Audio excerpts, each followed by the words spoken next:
About 6:30 and I've walked down to the main market. Market meaning fruits, vegetables, that kind of stuff. So we'll just go inside and explore, see how interesting it is this early in the morning in Lisbon, Portugal. So no surprise here. I'll gather what I need for the couple of days after I've looked about. Some of the corn I've wondered about. In other words, where did it all go? Walk down through markets like this, I'm looking to see things that I haven't seen before. Not very reasonably possible in Europe, frankly. Only occasionally. In Asia, constantly. Here are shops that haven't opened up yet. I'm sure these people serve the restaurants and so forth that buy in bulk, as well as the local citizens who want to wander down this far. The side aisle, and here is just various meats, fish.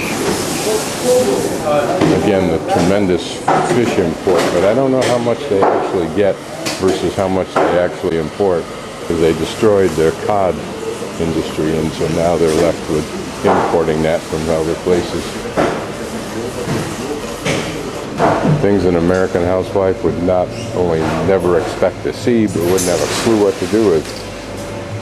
Nor I, of course, even less so. Look at the size of that. It's interesting when you come here, you get the sense here in an Asian market of what does lie beneath the sea in that second world or third world, if you will, second being space.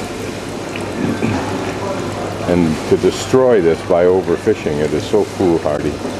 Nice counterpoint of a silver one and then a black one. What the difference is, I don't know. You buy in bulk your potatoes and onions, but all of it looks like it's commercially packed, so it's not like you're getting stuff right from the countryside, although it may be. The thing that bothers me about working with fish is the rest of your life. That's the trade you're in, you smell like fish. It's always interesting how in a market like this there are flowers. The beauty of food and the beauty of flowers seem to go together and yet somehow seem incongruous. The sign up here seems to suggest that there's more oftentimes over in this section than there is today. Lady selling her eggs. How old this market is, I have no clue. It's certainly not the classic 19th century design of construction, but it is a huge hall. Nothing going on over here. Does this reflect down days versus the really hyper days of the market? Does it reflect less use of such markets so that this is now pretty much an abandoned area, except for the little bit that we see? Notice that all these cubicles did or do house individual sellers. More of the same, but here's some of the little shell things. That's what this lady specializes in. I've had a couple of what I think are those in something that I ate, and when you open up something of that size, there's this teeny little nugget in there that you deliciously enjoy. There's a bunch of those black ones that we saw, whatever they are. They're probably a different kind of eel, but it looks like some of what is their skin gets scraped off in the process. This man of limited wares, it looks like livers. They're a little cafe where the folks who work here can get a bite to eat. Oh, and some bread and so forth. Cool. I notice as I walk around people trimming things, trimming some of the vegetables, doing what an Albertson's produce man would do, and that is get his product as good looking and enticing as possible for the customer. And olives.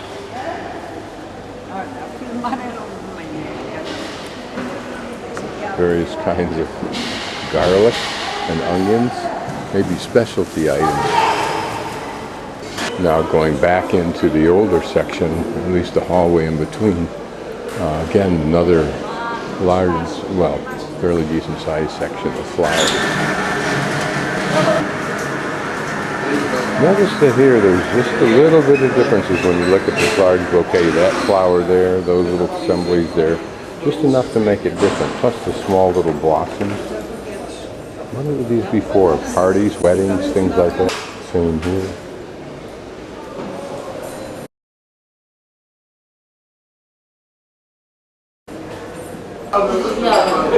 pastries are pretty darn good in Portugal and Spain so far. This one has cheese in it.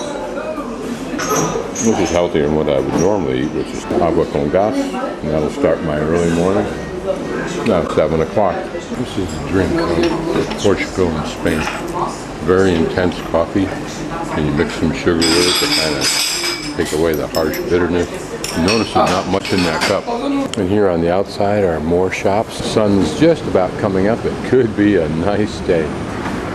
This may have been the original entrance area, which is quite pretty, really, of this market, although it's not used for much other than just a normal entrance today.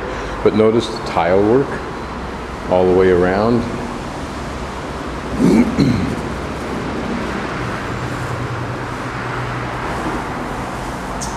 Very pretty, isn't it? The culture of making tiles is probably, in the industry of making tiles, is probably so great that it isn't hard for an artist to find the various combinations of tiles and subject matter to make whatever he or she wants. This may well be a history of this market. If you look upstairs, you can see there's also similar tile work, but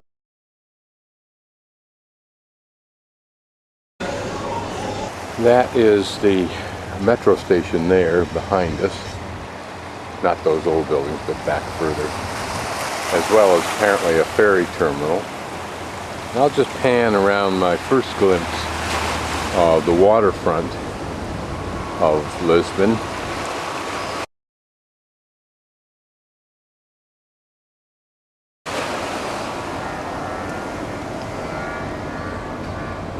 Already in our view, and you'll see it in just a moment, there's a total of 4 ferry boats navigating through these waters, plus a big freighter of some sort sitting offshore. So I will go back with my vegetables to my hostel, clean them up, put them away, and then begin my Rick Steves walking tour. There's been a concerted effort to make this waterfront pretty and enjoyable. And here a pretty new esplanade, if you will, with an allusion to the shores of rivers and lakes that I've seen before, where there were what you think would be step-down seating or something for people, but and I think it is for that. It's just that you can just hang out wherever you want. People can come down here, perhaps put a blanket out, which is nice. So far from my little bit of walking around yesterday afternoon after I got here, Lisbon seems packed with interesting squares. This one quite majestic in its size, and in the portal that you see there, that entry gate, quite majestic. This is right on the waterfront right behind me. And up there to the left of the statue is the castle. I think that area is referred to as Alfama. And this is the Baixa, B-A-I-X. I think it is. Apparently the statue commemorates Josepho the First and some event that was critical on 12 October 1833.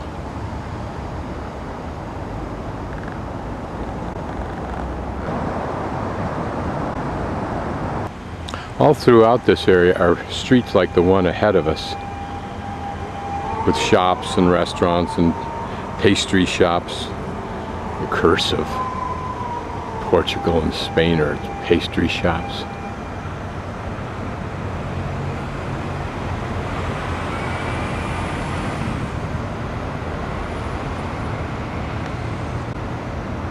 And at the end up there, a couple of very nice squares, not as large as this one. And I'll have to get a ride on one of these while I'm here. Of course, no slouch of an arch, that's for sure.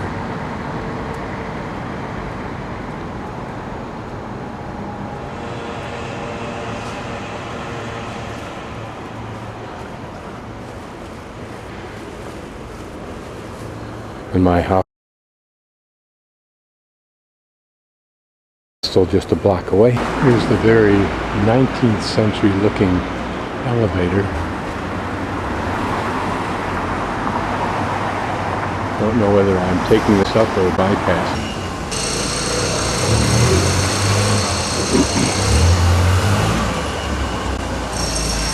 So I walked up to the top here of the elevator, bypassing it, saving the fee. What's curious is when and why and what circumstance did the trolley come this far and then of course stop. Out from the elevator there, I encountered this church, which I think they said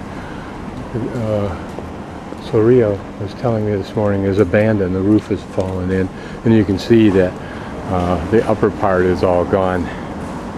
Behind me and to my left are what look like a Swiss Guard type of thing, plus regular police, so it must be something important, so I'm purposely not video. And others waiting in the wings. Okay, I hadn't gone as far as I expected, because I didn't think it through. I'm where elevator the Santa Justa arrow points. I'm on that obelisk. Now, just to orientate, there to my left, looking out at the ocean, if I'm looking out at the ocean, to my left is that castle hill, which we'll go to later. This is Baixa, which is the old town characterized by the perpendicular and parallel streets. Amazingly elegant structure. For an extra €1.50, I could climb up there a little bit higher, but I don't see the point in that since I'm going to go higher. But beautiful work, isn't it? Like the toury feel. I think it may have the same designer, frankly. Somewhere up here I'm looking for a park with an obelisk. Now that certainly is something like an obelisk right there. And from there to the left of it, I should be able to find the Lavador de Gloria, which should be right over there somewhere. Maybe that's... See off in the distance that green park right there? I think that may be the large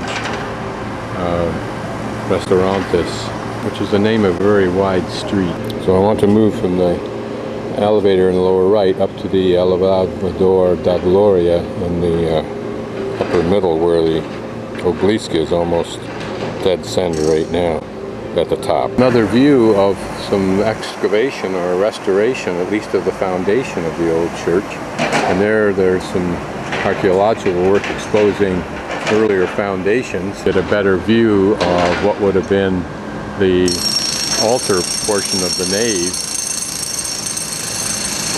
Nearly its arches retained, but that's pretty important. So maybe they're going to restore this church. There you'll notice that large archway that I was looking at this morning, my hostel being right about dead center. Here a lovely tiled faced building.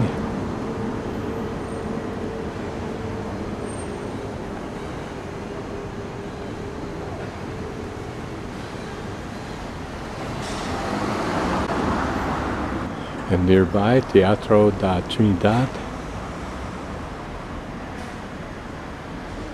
It's the inside that's probably outstanding on that building. This tile work is pretty just because it's light in color.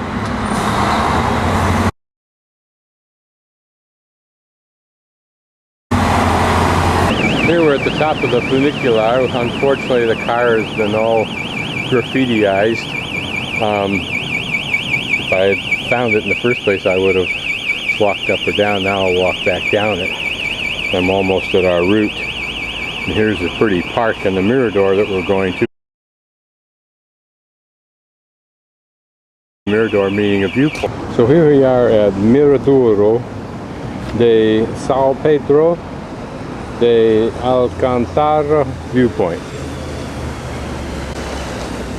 So here we have a viewpoint back to the ocean, which the large arch that I passed through this morning would be to our right behind those buildings on the right. There, the castle. Some kind of churchway in the background that we may see later in the day or in the week. And down here, where you see all the trees, I think is Avenida Restaurantes, a wide avenue with a large park-like area in between the opposing lanes. This is a lovely little park. Lots of benches, very nice, with a great view. And this is where we are now, having walked up incorrectly, but quite correctly, right up through here. Now we'll walk down alongside of the El Avador de Gloria, and I think I'll walk up north through the restaurandoras. Here's this lovely map, picture if you will, tile of the view in front of us. Can't place that tower yet from here. Certainly there, the castle. Other important items that you can't quite make out. Oh, there we are, those two towers over there. And then this tower, and right straight ahead there. Down below us, that dome right there, whatever that is. Now here what's ironical is there are other miradors, so way across up there somewhere is another mirador that we may be led to. And way over there past that church you see there with the tower on the left should be another mirador, Do Monte Agudo. That green is the boulevard I want to walk up next once I go back down. This is a nicely maintained park, not much shade in this area, but pretty. I wonder what this curious building is. Much of it glass. Here a pretty water and garden feature, hanging garden feature, unless at one time it was in fact a water well for the local neighborhood. I'm not sure that's true because those look like they're authentic original rock. Don't know who this is, of course, but I find this young fellow here with very old garb interesting.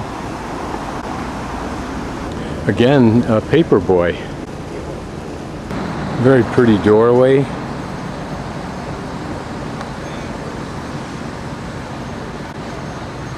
These they cheat on, of course, and raise the back end to make them level. Jeez, who'd have thunk?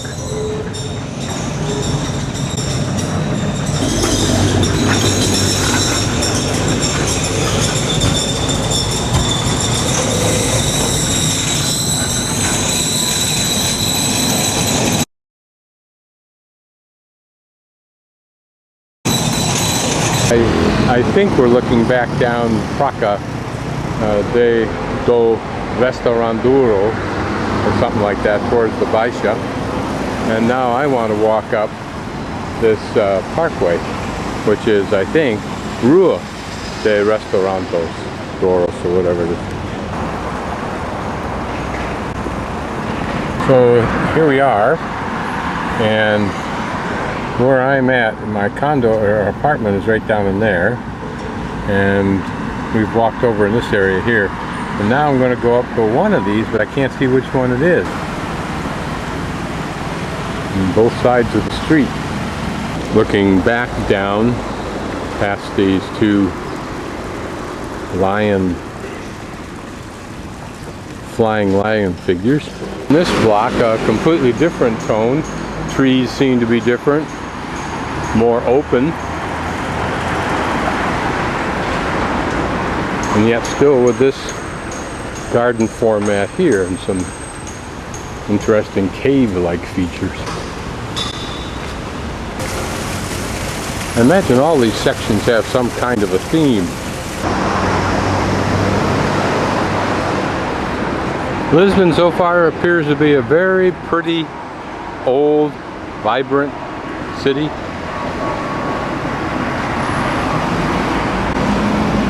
The next section, a palm tree section. Cinema. Here I'm at the end of Restauradores. The very impressive roundabout statue. Or statues. Somebody with a wig. And there beyond what looks like quite a large and dramatic park, which we must go explore.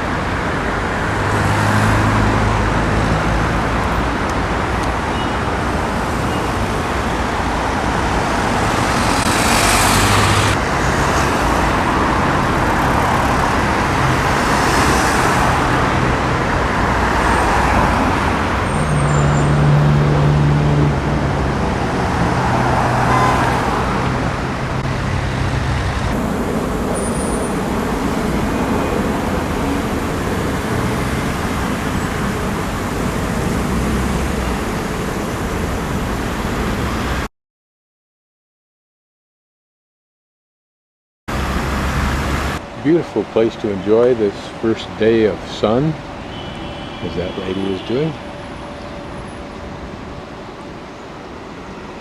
Wide expanses of terrazzo with designs, sheltering trees, lots of benches, and grass areas if you really want to have a picnic. Full of interesting buildings here of nice design. That one in particular, considering how otherwise it would be normal square building. And this building almost alluding to musical notes on a sheet of music. Don't know what that church is, but it looks old and it's way impressive. This part of the park off to the left, it looks like there's an area you can get down to and walk along this water feature. Perhaps winding around down through there. That's pretty. So I'm almost up at the top of this long slope. A couple of wreaths on poles. And I'm thinking that what we're looking at here is a remnant of the remains of a building from the 1755 All Saints Day earthquake that destroyed something like 70-80% of the city or more. Here's another pair of those wreathed topped obelisks. This whole little ensemble may represent that or be the remains.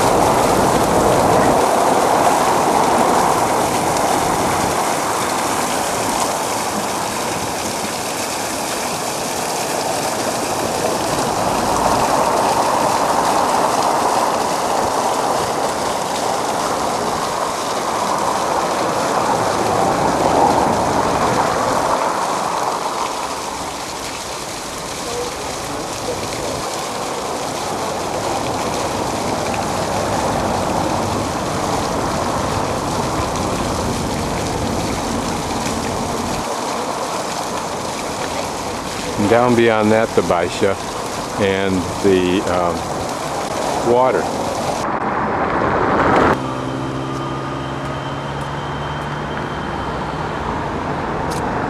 Water feature. And here an entrance to a restaurant that seems to have its own interesting water feature.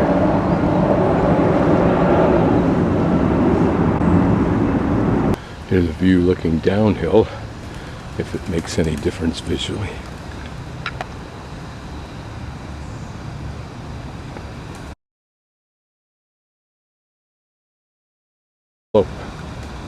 I'm guessing this church I saw from across the way earlier is of Art Deco motif. An impressive and dramatic tile panel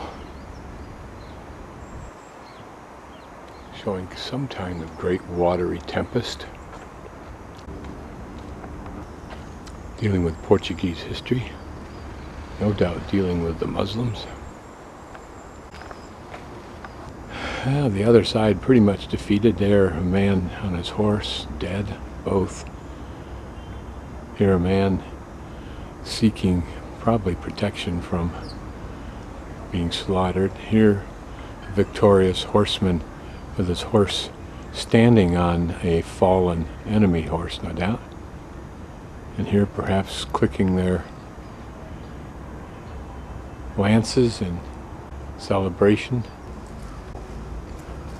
This man in the front lying dead, sword across his chest, and something written on his shield, which I'm sure defines what's going on or has gone on here, but still in the thick of battle. Here a nighttime watery sea scene. I wonder if the things holding the stars represents one of the constellations or a constellation. As I look at this building again and those faces on the front and these columns, I wonder if this wasn't Rather than a church, perhaps a theater. This part of the park more intimate and inviting than that big expanses of terrazzo. A nice counterpoint between this modern glass building and the old one right next to it. Notice the Muslim or Arabic nature of those archways there. And here's the horseshoe. And this entry doorway with its heavy emphasis solely on symbols in the sense of graphics. And I just noticed all these windows appear to have stained glass in them. Imagine how pretty that might look if you were inside looking out. Wonder what this park sculpture is or represents. Looks like a human being leaning back, maybe getting ready to throw that ball up there. But going along with my human thing, the four legs seem to suggest then a synergy between two beings.